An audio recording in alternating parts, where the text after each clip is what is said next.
Crumbs, you said you wanted to see picks and bans. You got to see some picks and bans here. Yeah, I think the hero for this game was the picks and bans for Fnatic. Now, 6 top lane bans. So you got Maokai, Lulu, Sion, and then for Hecarim, Vlad, and Rumble by TSM. Now, the last remaining meta champion out of all those is the Gnar, and they don't first pick Gnar. TSM should have been thinking, you know what? Why didn't they not first pick Gnar? It's the last remaining meta champion. They get baited into picking the Gnar. Obviously, Fnatic had prepared for this. They get the counter pick in the top lane matchup. And here's another thing that I disliked about TSM's draft and really liked about Fnatic's. So they first pick the LeBlanc, and they take the LeBlanc in the second rotation. And that's after seeing the Gnar. So they know that LeBlanc is going to be completely blind. TSM has the opportunity of counterpicking that. Had they not locked in the Gnar early, they could have seen the Cassiopeia top and picked a better matchup for that. I would have liked to see a Kassadin from them. They hovered over it, get a little bit more late game scaling, be safer in the mid lane. Don't try to play against the Rek'Sai, the Gragas LeBlanc in the 2v2. You're not going to win that matchup, especially with a skirmisher saber. And I want to go after picks and bans because execution was huge. You didn't lane swap against a Nautilus and an Urgot lane, which is extremely oppressive, but also a terrible matchup because Cassiopeia just crushes Gnar. They definitely practiced that. But also, Santorin's a non-factor. Sejuani's open, Gragas is open, Nunu's open. If you want to farm your butt off, go pick a farm jungler. Like, don't pick Rek'Sai away from Reignover and go he's 4-1 on that champion. That's what Reignover's score is on Rek'Sai.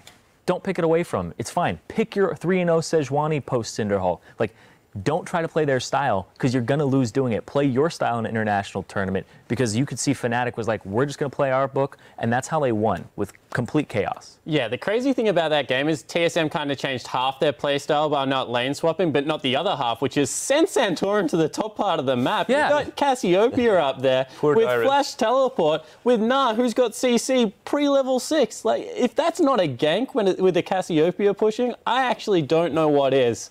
Like, you've got a knock-up, you've got a stun, you've got all the damage that comes out of both those champions early game. Dyrus was once again left alone on an island, and if you do that against a team like Fnatic, better yet, a team like EDG, this is going to be a bad weekend for TSM. I think the picks really scared TSM to playing their own game because you know you can lose every 2v2 in the solo lanes. You got Gragas Cassiopeia on one side, you got Gragas LeBlanc versus Cho'Gath Rek'Sai. You know, it's not the best matchup just because of how mobile Gragas and LeBlanc can be. But the problem was that their vision just was being pushed back. They didn't get aggressive ward for keeping an eye on the Gragas.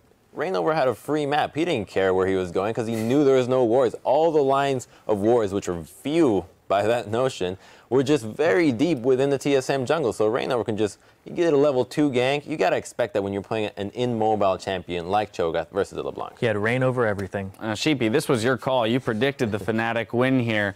It's got to feel good knowing that already you're the only analyst with 100%. Yeah, I'm off to a good start, I feel. So I will be easy here on TSM. This felt like a déjà vu. When we played against Fnatic, kind of the same thing happened. They picked Hecarim, we picked Irelia. We got like 0-4 Irelia with like double tower dive. So I was watching this game and I was like, oh wow, I know this field, Dyrus. I'm really, really sorry for you. All right, well, before we jump, we're going to break down the rest of the match in just a moment. But before we do so, we've got Shock standing by with 2 of our winners.